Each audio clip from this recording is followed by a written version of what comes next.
magazine. So is it? Are you really like?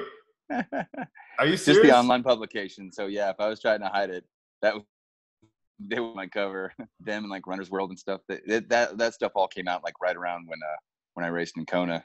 No way, dude. You're gonna have to send me some links to that. So there's articles about your race there or what? Yeah. Nice. They when Ironman invited me to Kona, they blew it up in terms of press, trying to say like, this is our person doing the racing Kona for, personal interest story. Here's his why, and here's what's going on. Yeah, it's pretty cool. I'm wondering if I've seen stuff related to that now that you're saying it. Sounds familiar, but I'll have to check into it either way. So we're already recording. I hit record just before we started talking about that.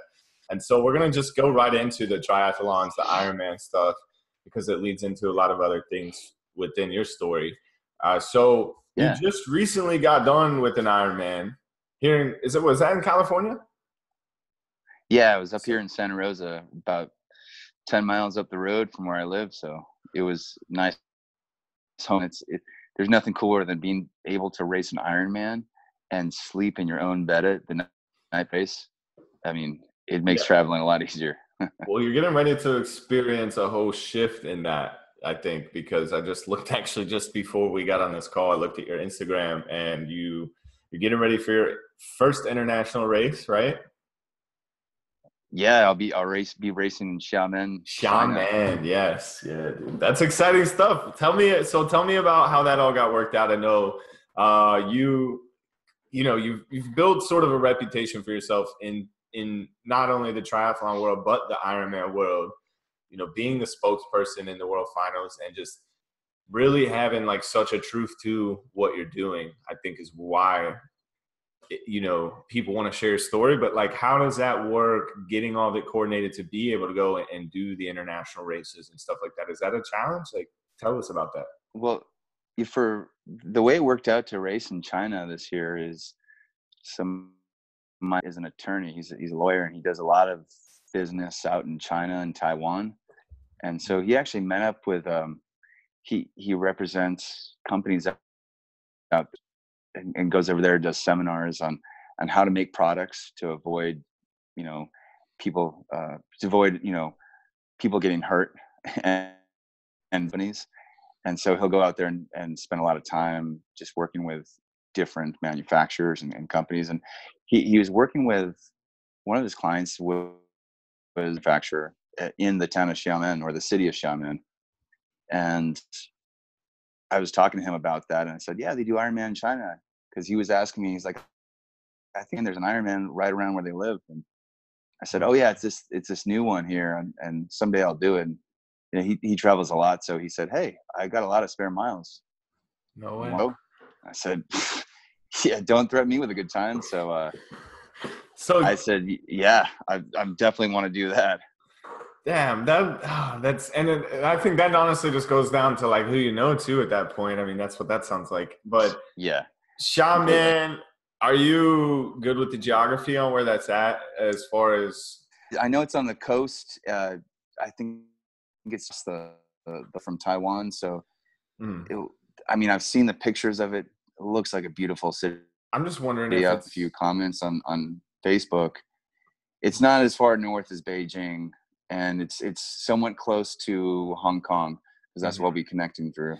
That's what I was wondering, because I'm wondering if it's more Cantonese or if it's more Mandarin. I'd be a sitting duck if it was Cantonese, but just being being able to go to the language school, that's what I was studying there. And so I've been so motivated to pick back up on the Chinese, but seeing you going over there, and then I've been talking about getting my passport for doing just different things too. It's exciting to get to see buddies go and see more of the world, especially doing everything revolved around part of your biggest mission in life, so that's really cool. So I kind of want to break this down a little bit more. I know we got to talk a lot more about me on your show, and I know people have already heard this in the introduction, but make sure you guys check out Transitions for More. Okay, he has a wonderful blog. Sent me an incredible questionnaire that was very in-depth, so I know he's got some writing talent, but I've also read your blogs. They're wonderful. You guys can follow Mike heavily if you go to the website. But we did collaborate on your show, and it was, you know, obviously it talked a little bit more about me. So what I wanted to break down was with these triathlons, not so much Ironman. Well, we can talk about why you got into Ironman specifically, I guess, too, but break down the process for you of getting into triathlons. So I know that you battled a lot of very common things that most veterans with PTSD might experience at different times. You know, we all have very specific stories, but we all deal with a lot of very similar things through our journeys. And what part of all of your hell breaking loose did you find the courage to think maybe I should fucking try doing a triathlon? Right? Like, when did that all Yeah, come? I know it's probably was a process. So like, how did that kind of come up, and what got you into that? And then we'll talk it about came the, together in pieces. okay. Yeah. Yeah, it came together step by step, like you're saying. And the neat thing was that about military experiences, you get to run a lot. So that part was already very familiar to me and everyone who's been in the military. So Right. that part was no surprise. I mean, the way it started was, you know, so coming back and dealing with all the hell of PTSD, I didn't going on, but looking back, I know now that my mind was recognizing and my eyes were telling me that I was back home in California and everything was safe and good. People were nice to me. There were no threats, but my body was giving me signals that I was about to die and something bad was about to happen. And it sucks, man. I drive to school sometimes, have to turn around because I would be back. My heart was racing. My hands were sweating. I could not deal with it. And, you know, I turned to a position in the military, in the Marine Corps, with drowning everything in alcohol. And that felt good in the moment, but it started to lead a lot of just consequences. You know, it didn't endear me to friends and family and employers, and it wasn't working. You know, it was the best I could do at the time, Mm-hmm. but it wasn't helping anything. It was just making things worse.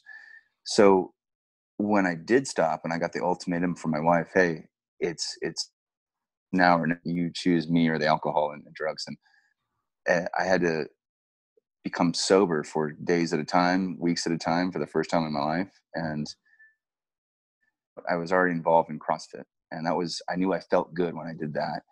But my 30th birthday came around, and my good friend that I've known since middle school together, he bought me a registration to a half marathon. And I never run that far.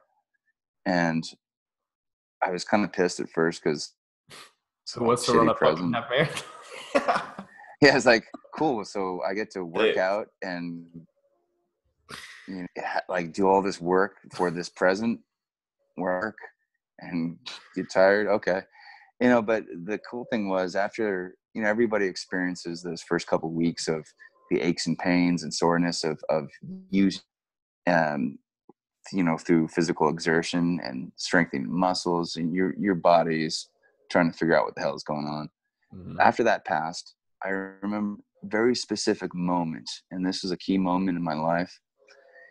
I was rounding a corner through a neighborhood, and suddenly I'd been running for a few miles, and I just noticed my body, and I just noticed that I felt good. I felt okay. And this is completely free of chemicals. This is completely free of alcohol or cannabis, you know, Norcos or any kind of pills. So it was a cool thing. I felt safe to be exactly where I was and didn't feel the need to be anywhere else. And so that was such a powerful experience. I said, there's something to this. And so I really enjoyed the training for it.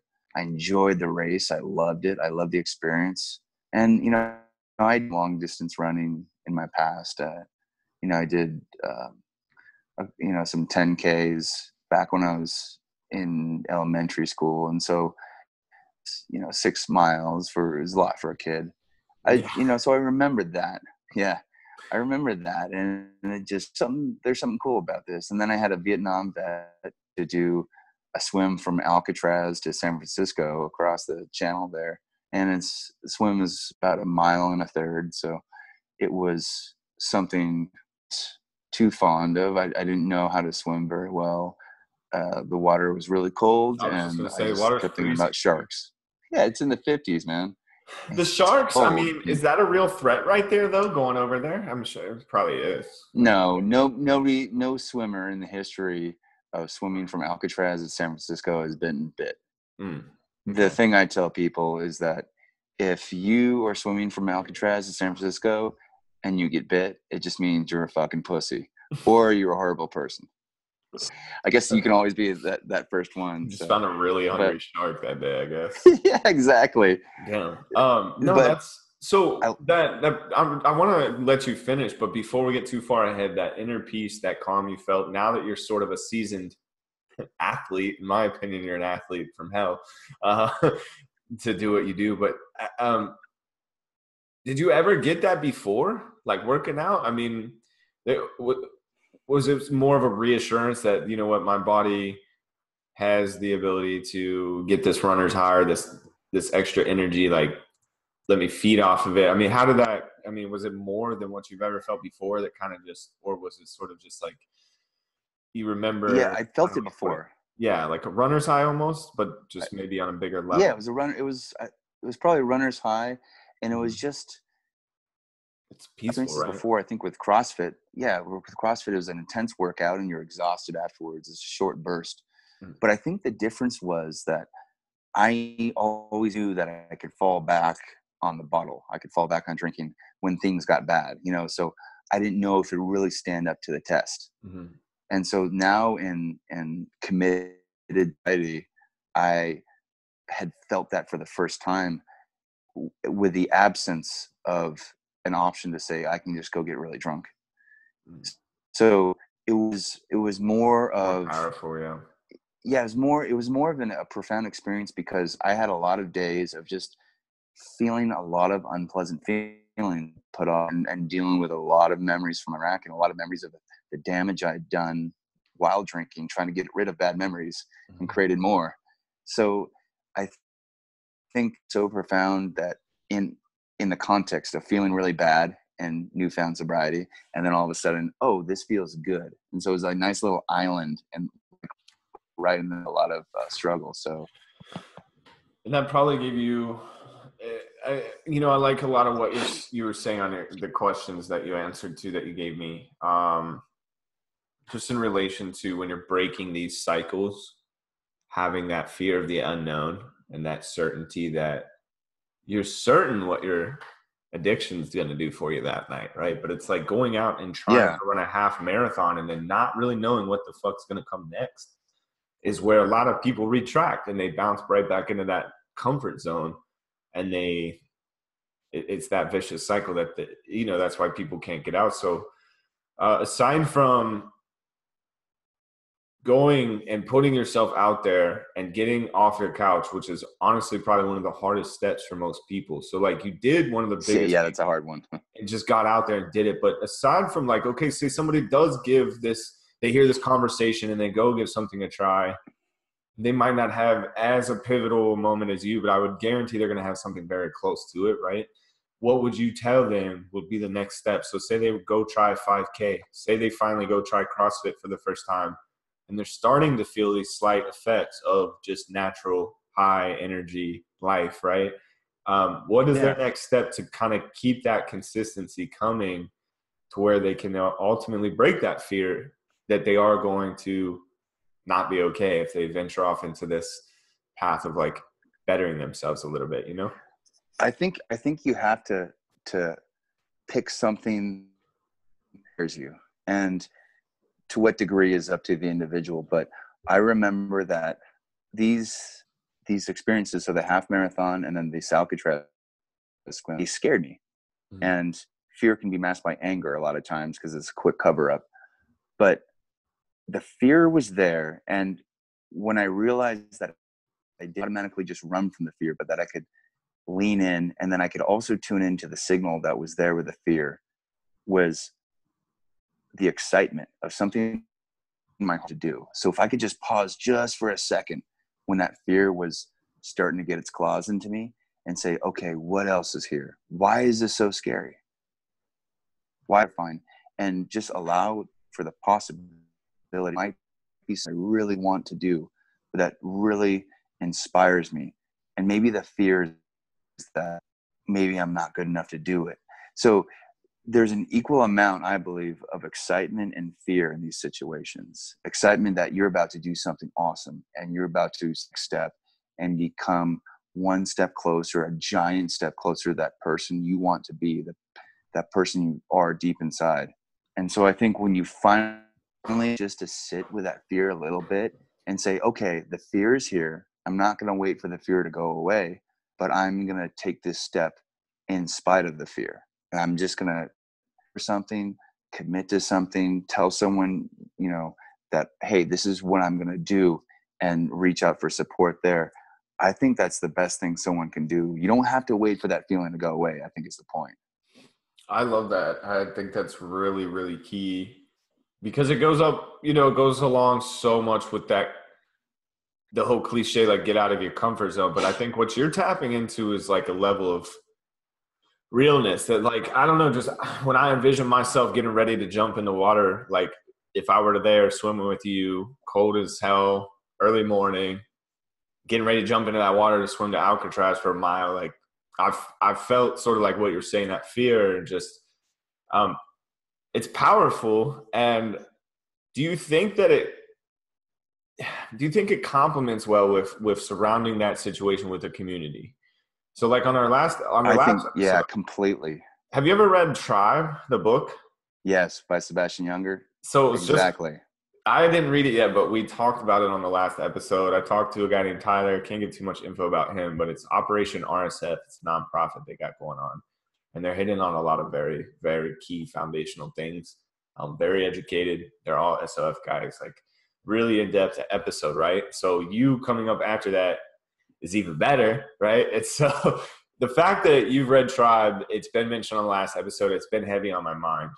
What, I guess, say people aren't into let's talk about the community, right? Yeah, like what other things can they get that community thing from? It's like jumping in that water, going to Alcatraz. You have a group of people there that get that, like you still have that fear and that excitement, but it's like that community is what gets you to actually jump in the water. Because if you were there by yourself, exactly, you're not going to fucking jump in and make that swim unless you're mad. Any vet can realize or can remember a time when they were either in basic training or just maybe doing a hard, training evolution, where they looked to their left and right and saw the men and women beside them, and they were still feeling whatever was an unpleasant feeling, but they saw, oh, these people are here too.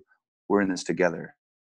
The power of it is because if you can do that with something you really want to do, let's say it's your goal is to run a half marathon, or your goal is to, I don't know, ride your bike for really long, or whatever that goal is that feels out of your reach, you reach out to that community that's already doing that local CrossFit gym, that local running club, whatever it is, and you just work up the guts to say, hey, I'm signing up for this and I want to do it. I'm not sure how to get there. What do I do? Can you help me out? And just place yourself in the shoes of the person who gets asked for help. When someone asks you for help, I don't know about you, but when I get asked for help, it's something that I am passionate about and good at. Instead, I'm excited because I was like, oh, this person is going to get to experience that. So I go out of my way to help that person. Right. And so that's the same experience you're going to have when you reach out to that community and you're pulled along in that positive direction by them too. I agree. I think that's really good. And what you were saying too about going through those situations, it's funny. A lot of people give me hell because I went through the Greek system in my failed attempt at college, and I didn't fail college because of the Greek system. I actually learned a lot. And one of the things that I came out of college saying was that I was a believer in hazing. I was like, I think it's bullshit that they can't haze us. And here's why though, because we still got hazed. When the brothers put black paper on the windows, and I'm not comparing going through Greek fraternity systems, hazing process. I'm not comparing that to things you'll experience in the military. It's, honest to God, just never going to compare. I've been in both, and it will never compare. But they did haze the shit out of us, right, on a different level. Like, we did some crazy shit. And it was just hard work. It was a lot of scary stuff. They didn't actually physically hurt us. We didn't ever have to physically do anything that you hear about, like, you know, in the general public about hazing. It was just raw, like, scary shit. Like, they would just put a lot of fear into us, make us go through some grueling situations, like in our basement, a lot of like strenuous activity. But what it did is it bonded us together so quickly, like in such a short amount of time, that by the time we were supposed to get initiated, we would have done anything for the guys to the left and the right of us, right? And it created that. It literally. Yeah, exactly. It's No, I'm that not shared saying, hardship. yeah, like, I'm not saying go beat the shit out of people and like do things that are illegal, this and that. But I think really finding a focus on how this group can endure something so valuable together that the rest of the world can never tap into. But then here's the thing for military and veterans, right? Is so we have that. We have one of the best tribes coming from the military. What if like our first, you know, just couple experiences getting into a new community don't go well? Is that a persistence thing? I mean, you just got to keep trying, right? Like, you just got to keep following your passions and just seeing what continues to suit you more and more. Or I think so. how do you get it right? Here's a practical thing. Mm-hmm. Is the first time you go there is going to be an awkward experience most of the time. Okay, because your brain is on overdrive. You're getting used to it. It's just you're gonna put off some weird signals because people can see it's your first time joining a new activity or club. So usually I give anything 3 tries, and at least by the third time you'll have a more, I'd say, consistent experience with what that group is really like, because they won't be brand new, so you can actually kind of tune in to what other people are doing and saying. So going in without expectations, and what I want to do, these are the people who do it too. Let's figure it out. Obviously we'll have something in common, whether or not it's going to take a little longer to figure it out or not. You think of any new unit that you showed up at, you're probably not instantly best friends with those people. Like, whether it's boot camp, whether it's your duty station, you Correct. get there, and those friendships that are earned and take a little bit more are the ones that really stick. But I think the other important key on this is finding why are you doing this? Like, what you might not know exactly what it is about this specific sport or activity that's drawing you, but the important reason that you want to achieve something greater. And for me, I eventually found that out, and I found it out. It was to guys I was in with who didn't come back and who were killed in action. And once I connected that purpose, and it didn't happen right away, I said, oh, okay, I'm doing this is something greater than myself. And they call that a pro-social reason. So by me doing this activity, other people will benefit, or other people will have a better life because of me doing this. And now there's a purpose greater than the activity itself. Once you have that, nothing will stop you. And now it's opening doors into, you're sort of curating it into just creating like a legacy of purposefulness. I mean, like, when I see you and just your missions and just everything you do has so much purpose involved with it. And you're one of very few people I can say that about. That it's like every move I watch you make, it's all geared towards this bigger mission of helping other people transition from more like yourself, and they might not come out doing triathlons and being an Ironman world final spokesman, but I guarantee they could be if they decided to, and if they heeded advice from folks like yourself a lot, and I kind of want to keep getting advice from you, because I think that you are somebody that is just going to be very, like, I already hold you to such a high respect, but I don't think enough of the world like has seen you yet, and so I want to kind of get some nitty gritty from you while I still have the opportunity. Okay. And so I'm going to kind of shift things I on. appreciate your stuff, so thank you. Yeah, no problem, man. I really do. I respect you a lot for everything you've conquered and just gone through, and just the way you've been able to evolve has been awesome. It's uplifting as hell. and I want to kind of like bust your balls a little bit here. So shout Yeah. out to, this is kind of like random, but I think it's big. Shout out to your wife, okay? Shout out to you and your wife for everything you guys endured together.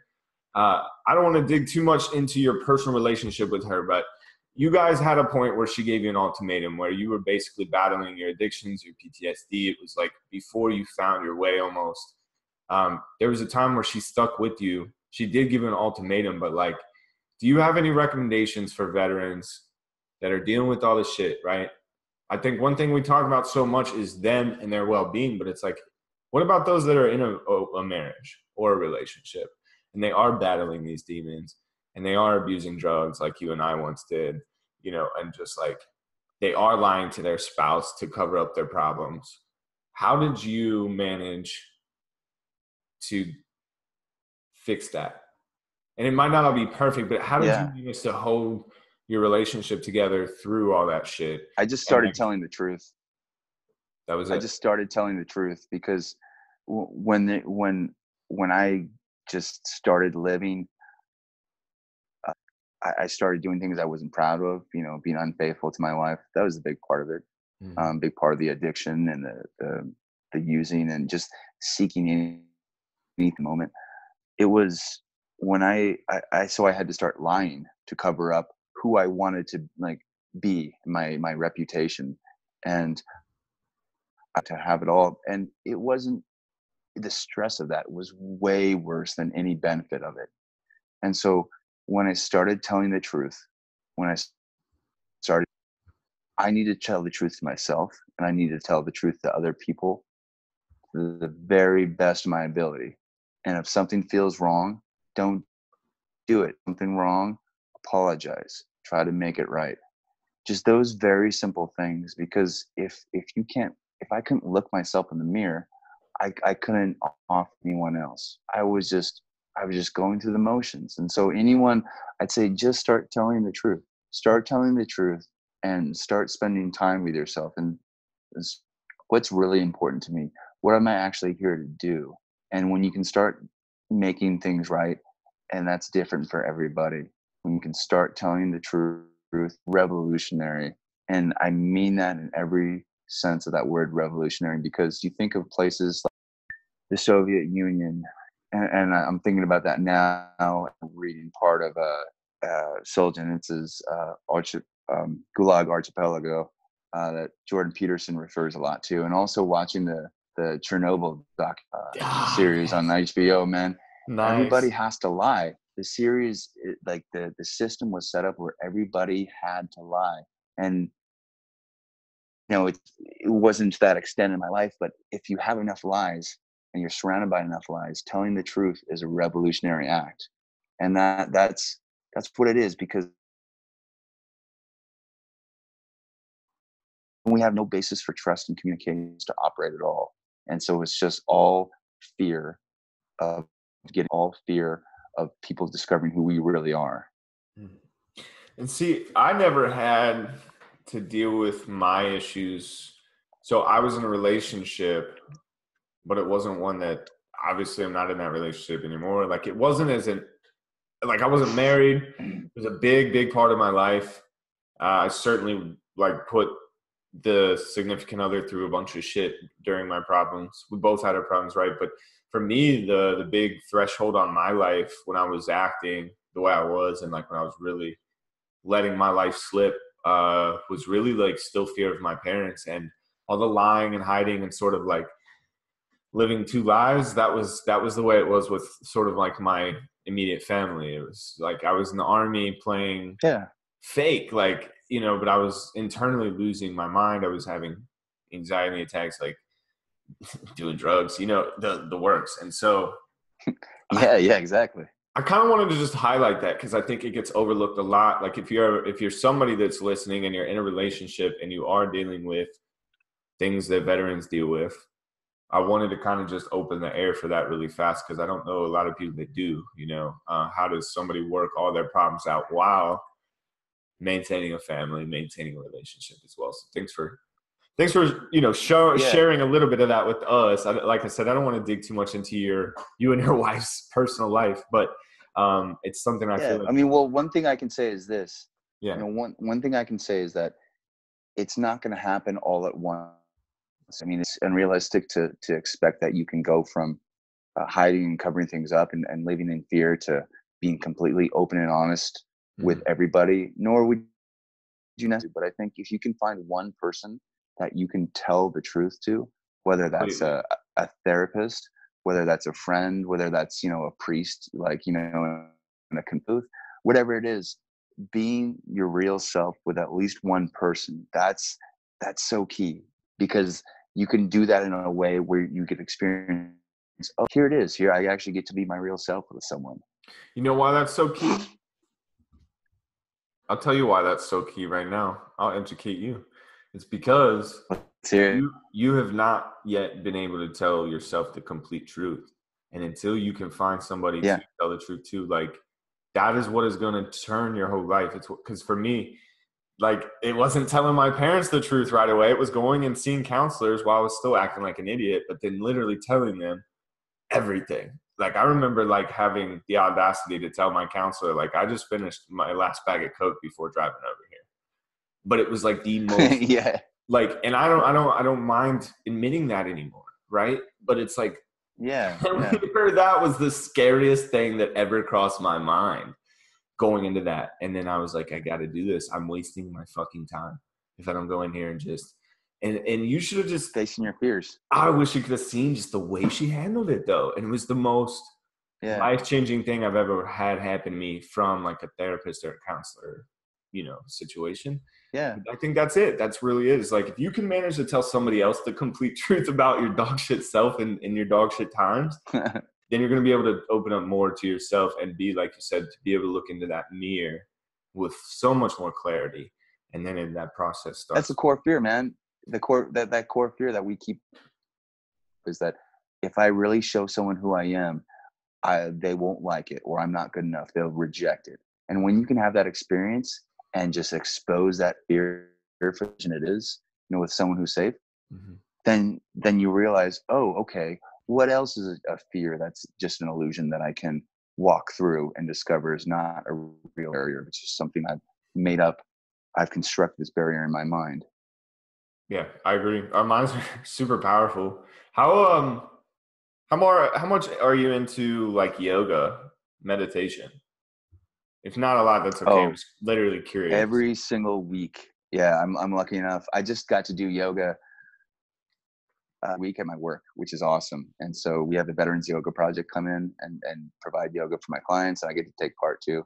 I was actually just doing yoga yesterday, in fact, on the it's docked. It's a museum now. It's an aircraft carrier in Oakland or in Alameda, and we had like 100 veterans That's on the badass. on the flight deck all doing yoga. So cool. So, So okay, that's important though, yeah. that many people are participating like that. Oh yeah, it's which was so.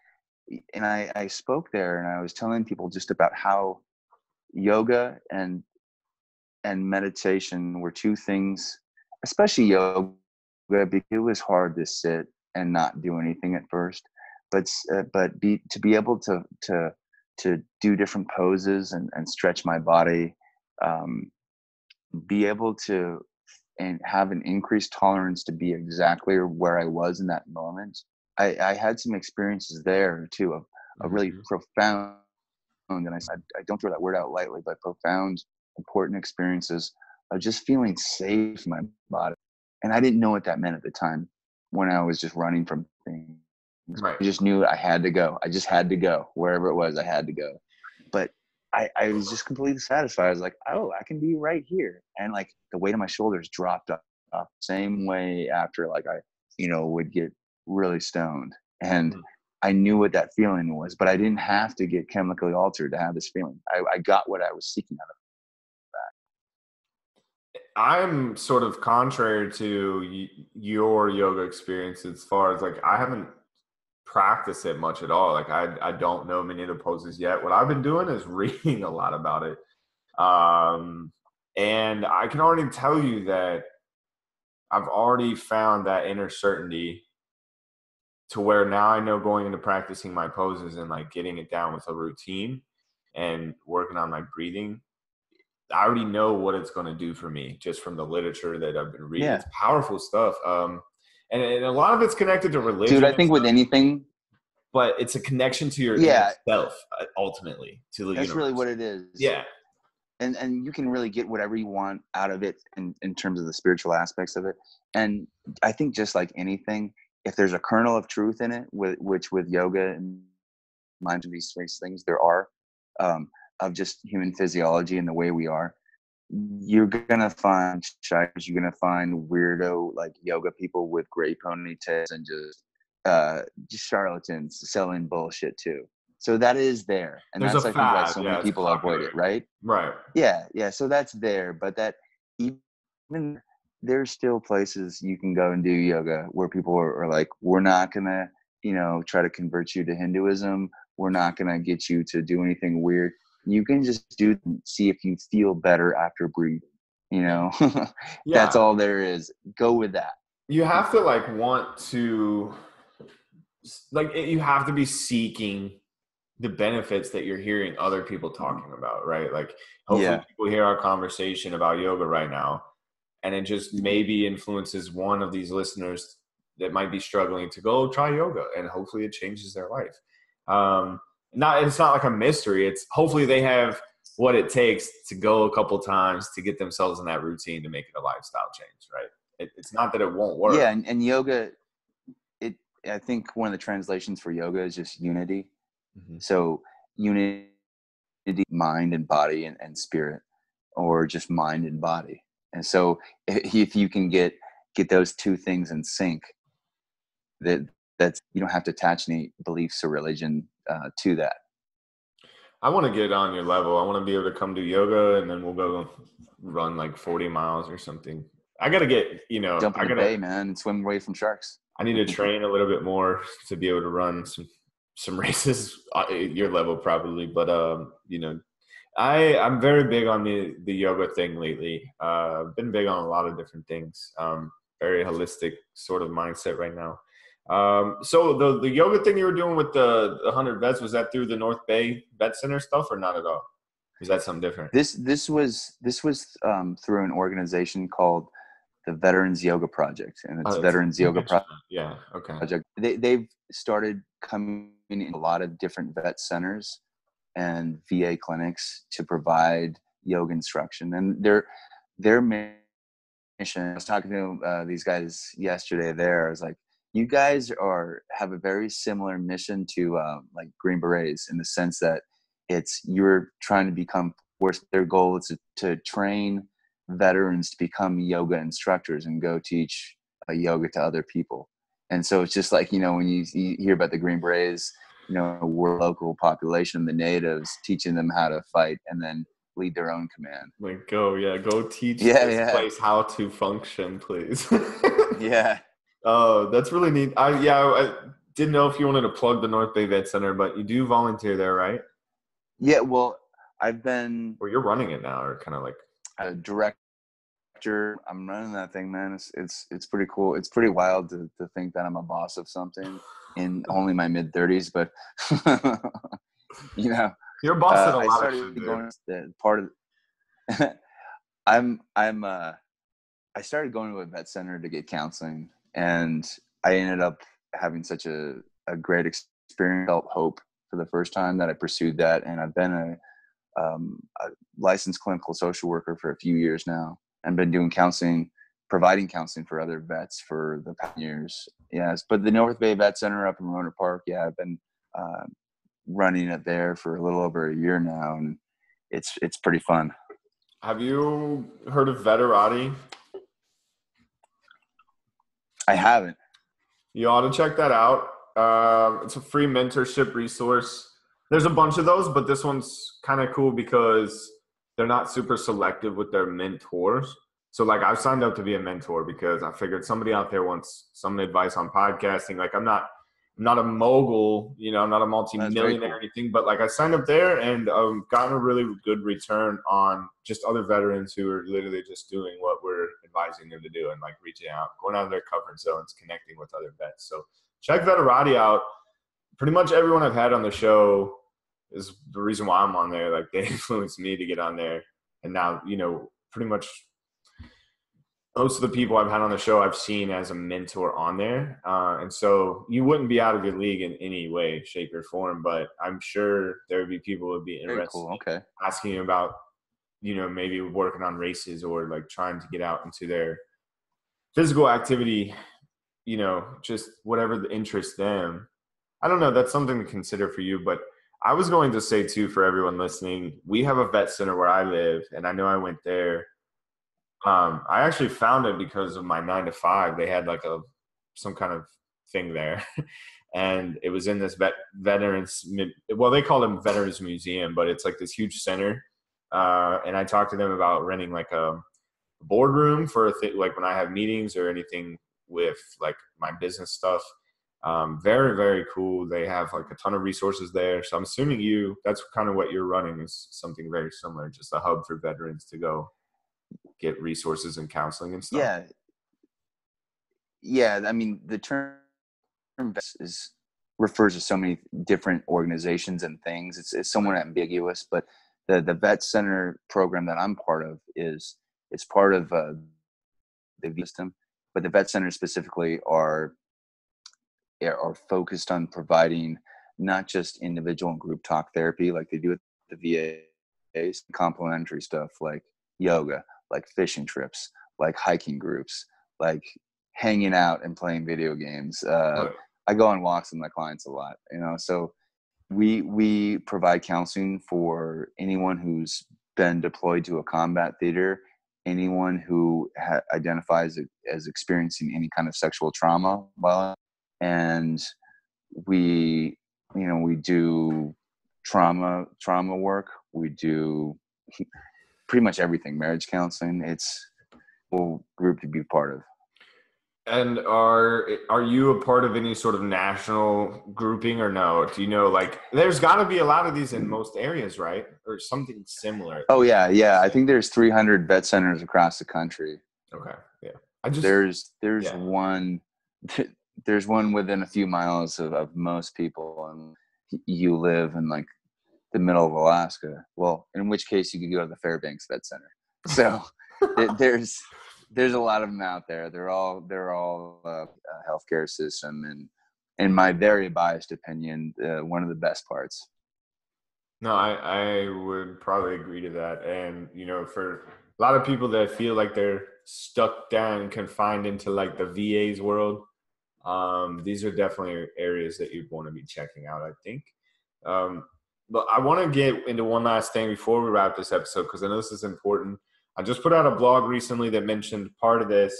So you actually went with the Ironman Foundation and initiate, and you want to talk about the Gold Star Initiative, or you've started the Gold Star Initiative? That's like something you're helping to promote, or you've launched that? Yeah. I launched it last year, and so the Gold Star Initiative came out of a full Ironman race I did last year, in which they asked me, "Hey, this is your hometown race. We're going to make you ambassador for this race." After I did the World Championships, and people had started to hear what I was running for, and they said, "What do you want to do to make this race have your own spin on it?" And I said, "I want to carry a flag for the whole marathon in honor of a local Gold Star family, someone who's killed in action, and bring their family to the race and honor them." And it got such a positive reception. I mean, the family just felt so great that their son was remembered, that their sacrifice as a family was acknowledged, that people, just to see that people had not forgotten. They got a lot of positive support from the community.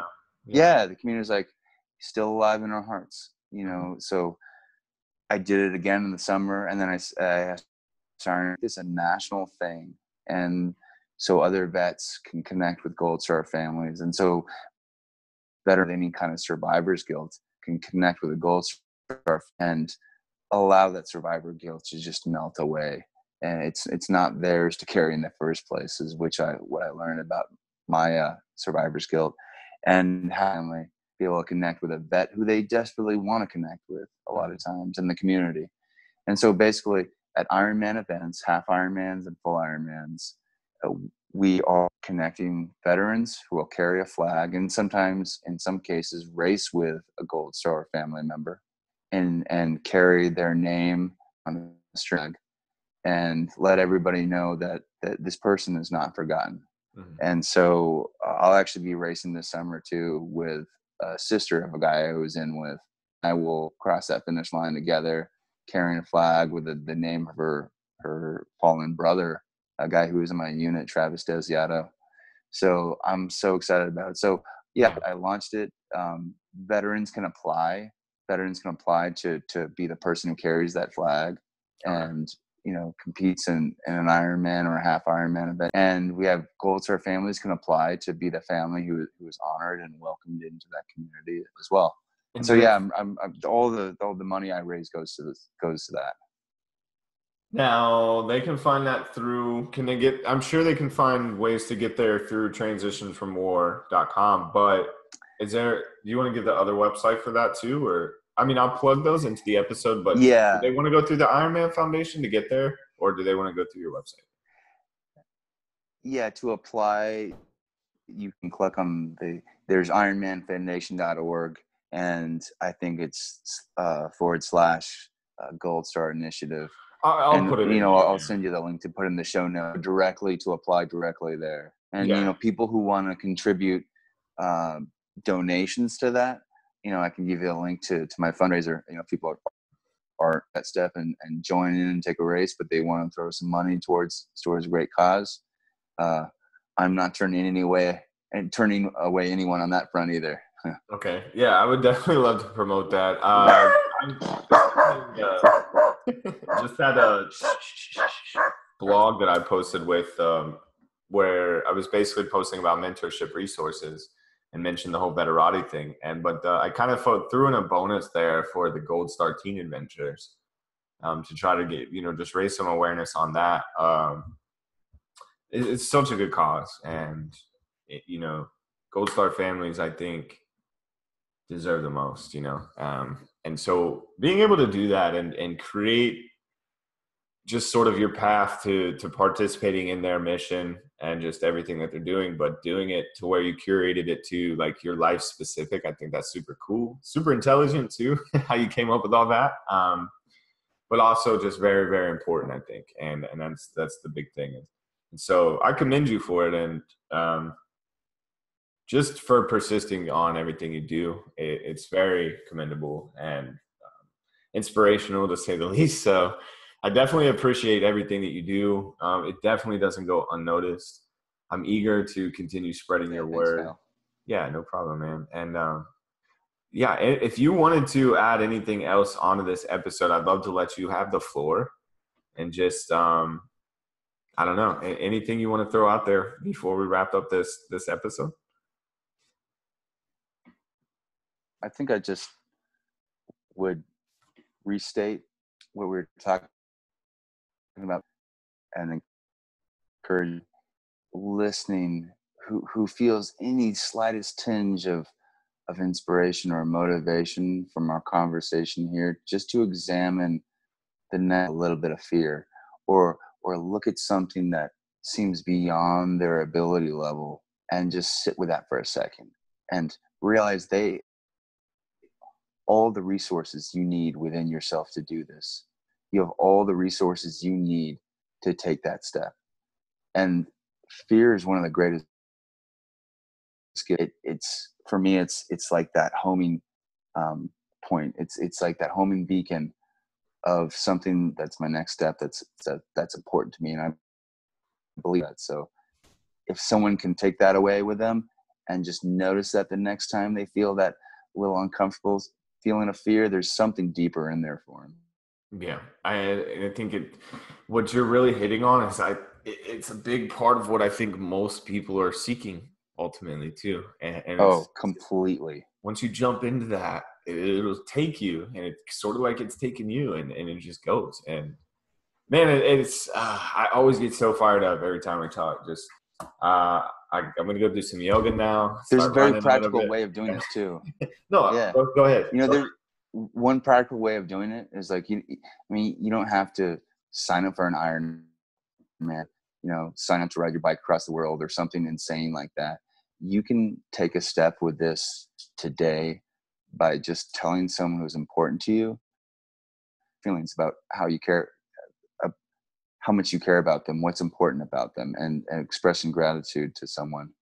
Because that's scary when you do it authentically.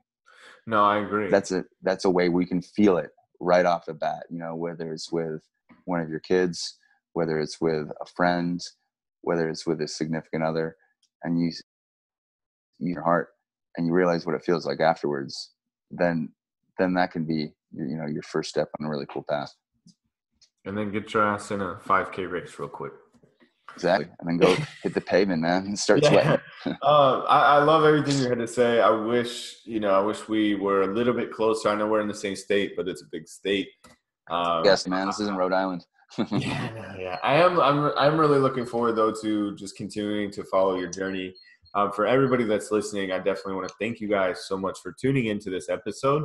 And Mike, as always, it's a pleasure to talk to you.